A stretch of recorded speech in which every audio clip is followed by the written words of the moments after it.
தமிழகத்தின் பாரம்பரிய கூத்துக்கலையான தோல்பாவை கூத்து கலைஞர்கள் தொடர்ந்து பல்வேறு இயற்கை இடர்பாடுகளால் பாதிக்கப்பட்டுள்ளதால் அவர்கள் தங்களது வாழ்வாதாரத்தை இழந்து தவித்து வருகின்றனர்.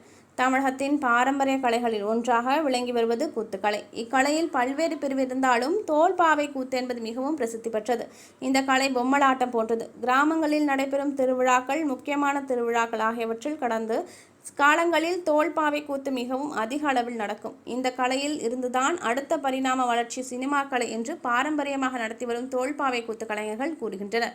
ஆட்டுத்தொழில் மகாராஜா, பஃபூன், ராணி, மந்திரிகள் போன்ற உருவங்கள் செய்தும், ஹரிச்சந்திரா, ராமாயணம், மகாபாரதம், நல்லதங்க உள்ளிட்ட புராண நாடகத்தில் தேவையான பல்வேறு விதமான கதாபாத்திரங்களின் உருவங்கள் ஆகியவற்றை வரைந்து அதற்கு பல்வேறு விதமான வண்ணங்கள் பூசி அதை பாடம் செய்து நாடகத்துக்கு பயன்படுத்துகின்றனர். வளர்ந்து வருகின்ற விஞ்ஞான சூழ்நிலைகளுக்கு இருந்தாலும் தோல்பாவை கூத்து கலைஞர்கள் வைத்து தற்பொழுதும் கிராமங்கள் தோறும் திருவிழா காலங்களில் பள்ளிக்கூடங்களில் மாணவர்களுக்கு பல்வேறு விதமான விழிப்புணர்வை ஏற்படுத்துவதற்கும் தோல்பாவை கூத்து நடத்தப்பட்டு வருகிறது. அதன்படி புதுக்கோட்டை மாவட்டத்தில் நவனசமுத்திரம் அருகே உள்ள நெய்வாசல் பட்டியில் 15க்கும் மேற்பட்ட தோல்பாவை கூத்து கலைஞர்களுக்கு குடும்பங்கள் வசித்து வருகின்றனர். இவர்கள் பல ஆண்டு காலமாக இங்கு தங்கு இருந்து தோல்பாவை கூத்து கலைகளை கிராமங்கள் தோறும் செய்து வருகின்றனர். ஆனால் கஜா புயலின் போது இவர்களுடைய வாழ்க்கை புரட்டி போடப்பட்டது. இவர்களுக்கு முதலீடாக உள்ள தோல்பாவை கூத்து பொருட்கள், கலைஞர்களின் உருவங்கள் ஆகியவை அழிந்து போயின.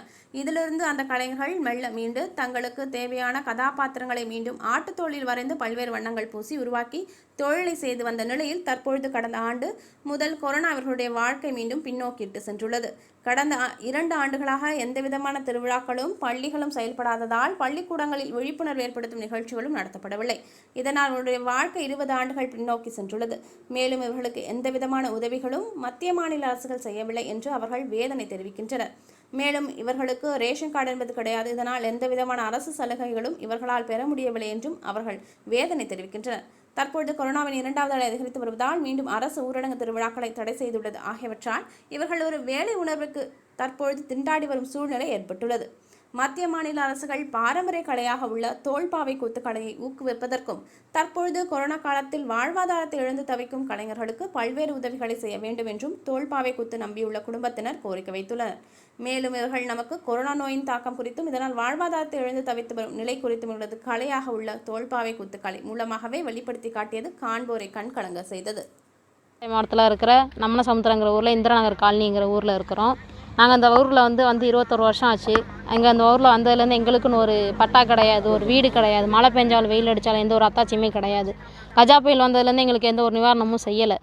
இப்போயும் நாங்கள் எத்தனை இடத்துல மனு கொடுத்துட்டு பார்த்துட்டோம், எங்களுக்குன்னு ஒரு இது கிடையாது. நாங்கள் அந்த தொழிலை வந்து கிட்டத்தட்ட பரம்பரையாக செஞ்சுக்கிட்டு இருக்கேன். தாத்தாதுலேருந்து பாட்டன்லேருந்து எல்லாமே இந்த தொழில் தான்.